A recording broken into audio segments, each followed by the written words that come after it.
English မကောင်းလို့မြန်မာစာအုပ်ပဲဖတ်မယ်အဆင်ပြေလားရလားဆိုပြီးတော့တွေးကြတဲ့သူတွေရှိမယ်ဆိုဒီနေ့ topic လေးကနည်းနည်း controversial ဖြစ်မယ်တင်တယ်အငင်းပွားစရာလေးများဖြစ်မလားမသိဘူးเนาะဒါပေမဲ့သူ့ရဲ့အမြင်လေးကိုလည်းနည်းနည်းပြောပြချင်တယ်မြန်မာစာဖတ်ခြင်းဟာဘာမှမဖတ်တာတဲ့ပိုကောင်းတယ်သို့တော့ up to date ဖြစ်တဲ့အချက်အလက်တွေဒီနယ်ပယ်မှာအသေးစိတ်သိချင်တယ်ဆိုလို့ရှင်တော့ကိုက English ဘာသာရပ်ကိုကောင်းမွန်စွာတက်ကျွမ်းဖို့အတွက်ကိုဆိုတာလုံးဝ encourage လုပ်တယ်လုံးဝကိုတိုက်တွန်းတယ်ဘာလို့ဒီ idea လေးရလဲဆိုတော့ program လုပ်တဲ့အခါမှာဘ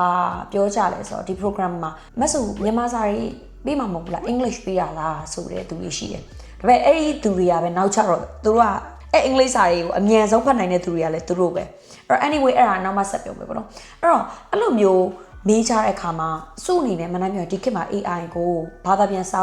ာမျက်နှာ900လောက်ပဲကိုမြန်မာစာနဲ့ထုတ်ဖို့ကတနိုင်တော့မကြအောင်ဒါပေမဲ့စုစဉ်းစားတယ်စုမလုပ်ဖို့စဉ်းစားပါတယ်ဘာလို့လဲဆိုတဲ့နေရာမှာစုအချက်လက်လေးပြပြမယ်အဲ့ဒါကတော့ဒီ program နဲ့မဆိုင်ဘူးเนาะဆိုင်ကိုကမြန်မာစာမှဖတ်ချင်တယ်အင်္ဂလိပ်စာဆိုရင်ခဝေးနေချင်တယ်ဆိုတဲ့သူဆိုရင်ဒီ video ကကိုယ့်အတွက်ဘဝ changes ဖြစ်မယ်ဆိုပြောချင်တယ်ဘာလို့လဲဆိုတော့နံပါတ်1ကဆို up to date ဖြစ်တဲ့သတင်းတွေဆိုလို့ရှိရင်မြန်မာစာတွေမှာမရှိပါဘူးအင်္ဂလိပ်စာတွေမှာများပါတယ်ဥပမာလေးစုတစ်ခုပြောမယ်စု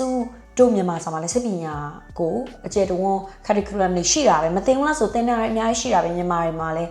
းဒါပေမဲ့ဆိုပါစို့ abnormal psychology ဆိုတဲ့စကားလုံးကိုပြောင်းလိုက်တာမကြသေးဘူးဘာလို့လဲဆိုတော့ discrimination လို့သူတို့ယူဆတဲ့အတွက်အခုဆိုရင် psychopathology ဆိုပြီးတော့ပြောင်းလိုက်တယ်2015လောက်ကထင်တယ်အဲ့တော့ဒီလိုအသက်သတင်းအချက်လက်တွေဆိုလို့ရှိရင်ကို့အနေနဲ့မြန်မာစာမှာရှားတာခတ်တယ်ဒီဥစ္စာကမြန်မာစာကိုအလေးမထားခြင်းချိုးနှိမ်ခြင်းဘာတစ်ခုမှမပါဘူးเนาะအရှိတရားကိုပဲပြောတာပေါ့နော်အဲ့တော့research တွေဆိုရင်ကိုရီးနိုင်ငံ research အားမကောင်းဒါတော့မတက်နိုင်ဘူးဒါကိုရီးနိုင်ငံမှမဟုတ်ဘူးဒါ socio economics နေပါတဲ့နိုင်ငံတွေဒီအရှေ့တိုင်းကနိုင်ငံတွေမှာကြာ research တွေအားမကောင်းတဲ့အခါမှာသူတို့ကတချို့အရာတွေကိုအနောက်တိုင်းကနေပြီးလေ့လာသင်ယူမအောင်ရတယ်အဲ့တော့ English စာဆိုတာကိုရီကြောက်တိုင်းပြေးလို့မရအောင်တေချာပေါက်ခေါင်းတက်လုံးသားခြင်းလဲဆိုရင် English စာအုပ်ကိုစုဖတ်စေခြင်းလဲအဲ့တော့စုကရှင်းတယ်စုအတွက်ရှင်းလေးပေါ့နော်မြန်မာစာအုပ်ကိုစုဆိုရင် program မှာပေးလိုက်ရင်အရန်လွယ်ကူတယ်နောက်ထပ်လူတွေလည်းအသက်တွေလည်းအများကြီးထပ်လာမှာပဲဒါပေမဲ့ choice မပေးတာဘယ်လိုဖြစ်အင်္ဂလိပ်ကိုပဲဖတ်ရမယ်ဆိုတာမျိုးထားလိုက်တာအဲ့တော့ဘာဖြစ်လဲဆိုတော့ခုနကပြောသလိုတချို့ participants တွေပေါ့အစတော့အမြန်မာစာ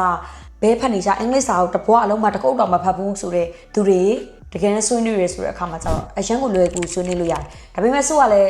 းစာဖတ်နည်းကိုလည်း speed reading တွေရောပြီးတော့တခြား tools တွေဘယ်လိုသုံးလဲအစားအကုန်လုံးလဲ tutorial ပေးတာဘူးအဲ့တော့နောက်တစ်ချက်ကတော့ဘာလဲဆိုတော့စကလုံးတစ်ခုခုကိုကမသိဘူးနားမလည်ဘူးဆိုလို့ရှင်မြန်မာလို direct ဘာသာပြန်တာမဟုတ်ဘဲနဲ့သူ့အတိတ်ပဲတကယ်ပါလဲဆိုတော့တခြားသော context အကြောင်းအရာတွေကနေပြောလေ့လာပြတယ် manifestation အခုဆိုရင် manifestation ကိုမြန်မာလိုဆိုဘယ်လိုအတိတ်ပဲပြန်မလဲဆိုပြည့်စုံအောင်ပြန်ဖို့အတွက်တကူတကစဉ်းစားရင်တော့ရကောင်းရနိုင်ပြီမဲ့ manifestation ဆိုတာစွရင်တွေကိုတည်းထည့်တယ်ဘာလို့လဲဆိုတော့ဒီ manifestation ဆိုတာကိုဒီ social media မှာအခုသုံးနေတဲ့သူတို့များကြားလို့ရှိရင်ဒါကရင်းနှီးပြီးသားဖြစ်တယ်အဲ့ဒါပို့ပြီးတော့ direct ကနေပြီးတော့မြန်မာကိုဘာသာပြန်စရာမလိုတော့အောင်ရင်းနှီးပြီးသားဖြစ်နေလို့အဲ့တော့ထို့အတူပဲတခြားသောဘာသာရပ်တွေစကားလုံးတွေကလည်းကိုယ်နဲ့ရင်းနှီးသွားမှာပါဒါကြောင့်အဲ့ဒါကိုစိတ်မပူဘဲနဲ့တနိုင်တဲ့လောက် English articles တွေ English စာအုပ်တွေဖတ်ကြည့်ပါဒါကိုစုပြောချင်တာနောက်တစ်ခုကစပြီးတော့လေးလာပြီဆိုလို့ရှင်ဒီခေတ်မှာ AI စသုံးရတာရှိတယ် tools တွေသုံးရတာရှိတယ် notebook LM တို့တခြားသော AI tools တွေသုံးရတဲ့အားတွေရှိမယ်အဲ့လိုရှိရဆိုတဲ့အခါမှာလေဆိုတော့ဒီ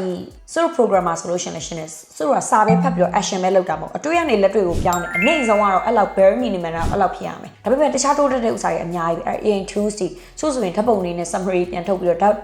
ဒီ image generation တွေပါဒီ tools ကိုအနေနဲ့သုံးပြတာတို့စသည်ဖြစ်ပေါ့နော်အဲ့တော့ဘာလဲဆိုတော့အသက်အစမ်းသိယူမယ်ဆိုတိုင်းမှာမတက်မတာဖြစ်ပါတယ်အဲ့ဒီအရာကိုရင်ဆိုင်စေချင်တယ်အဲ့တော့ကိုယ်အနေနဲ့တခုခုဆိုလို့ရှိရင်